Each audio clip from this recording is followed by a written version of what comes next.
आज हम पढ़ेंगे metre bridge. It is based on the principle of Wheatstone bridge. Metre bridge हमारा किस पे बेस्ड है? व्हीटस्टोन ब्रिज पर। It is used to find the value of unknown resistance and specific resistance. अब ये हम किस लिए यूज़ करते हैं? किसी की भी वैल्यू हमें अननोन रेजिस्टेंस की निकालनी हो या स्पेसिफिक रेजिस्टेंस रो निकालना हो तो हम किसका यूज़ करते हैं? मीटर ब्रिज का। तो किस पे बेस्ड है ये? व्हीटस्टोन ब्रिज पे। तो फर्स्ट हम देखेंगे इसकी कंस्ट्रक्शन क्या है, क्या क्या मेन पार्ट्स होंगे हमारे मीटर ब्रिज के। तो इसमें ये हमें प्रैक्टिकल में भी करना है। मीटर ब्रिज की हेल्प से अननोन रेजिस्टेंस हमें निकालना रहेगा जो कंडक्टर दिया जाएगा उसका। तो पहले हम देखेंगे व्हाट इज़ द कंस्ट्रक्शन। तो अभी हमने देखा कि व्हीटस्टोन ब्रिज पे बेस्ड है हमारा मीटर ब्रिज। तो व्हीटस्टोन ब्रिज में जब ब्रिज बैलेंस होता है, no current flows through the galvanometer, तो at that time P by Q किसके बराबर होता है? R बाय एस के। अब जो हमारा metre bridge it consist of a 1 metre long wire AC।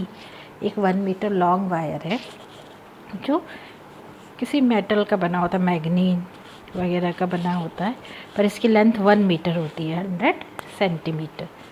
एक वुडन प्लैंक पे 1 मीटर वायर अटैच कर देते हैं। उसी प्लैंक पे 2 एल शेप्ड एल्यूमिनियम स्ट्रिप्स होती हैं, उसमें स्क्रू लगे होते हैं फॉर कनेक्शन, और बीच में भी एक एल्यूमिनियम की स्ट्रिप होती है जिसमें भी स्क्रू लगे होते हैं कनेक्शन के लिए। तो वुडन प्लैंक पे एक 1 मीटर वायर लगा होता है, 2 एल शेप्ड स्ट्रिप्स लगी होती है और एक मिडिल स्ट्रिप्स लगी होती है। These strips are made up of aluminium, और एक मीटर स्केल रखी होती है नल डिफ्लेक्शन निकालने के लिए कि जब गैल्वेनोमीटर डिफ्लेक्शन नहीं देता तो उस नल पॉइंट की पोजीशन क्या होगी। तो यहाँ पर एक मीटर स्केल लगी होती है। अब ये पूरा व्हीटस्टोन ब्रिज का सर्किट डायग्राम बनता है इसमें। अब जो कनेक्शन जो ऑपरेटर्स दिए जाते हैं उसको आपको कनेक्ट करना रहते हैं। तो कैसे कहाँ क्या कनेक्ट करना है ये देखिए आप। तो 2 गैप्स होती हैं इन एल शेप्ड और मिडिल स्ट्रिप्स के बीच में। एक गैप में हम रेजिस्टेंस बॉक्स लगा देते हैं जिसमें डिफरेंट ओम्स के रेजिस्टेंस होते हैं, तो इससे हमें आर की वैल्यू मिलती है, मतलब ये आर रेजिस्टेंस होता है।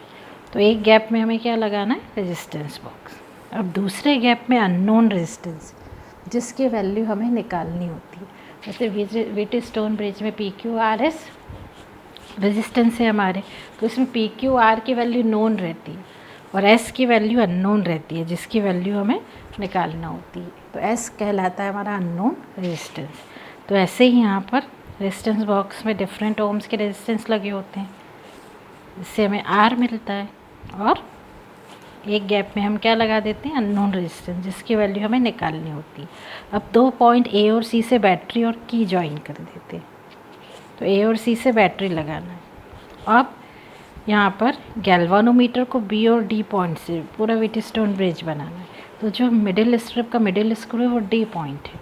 तो गैल्वेनोमीटर के 2 टर्मिनल होते हैं, एक पॉइंट D से कनेक्ट कर देते हैं, दूसरा पॉइंट एक एपरेटस आता है जॉकी, उससे कनेक्ट किया जाता है। अब जॉकी को हम यदि वायर पे टच करेंगे तो वो पॉइंट B बन जाता है, कहीं भी टच करें तो पॉइंट क्या बन जाता है? B। तो B और D से गैल्वेनोमीटर, A और C से बैटरी।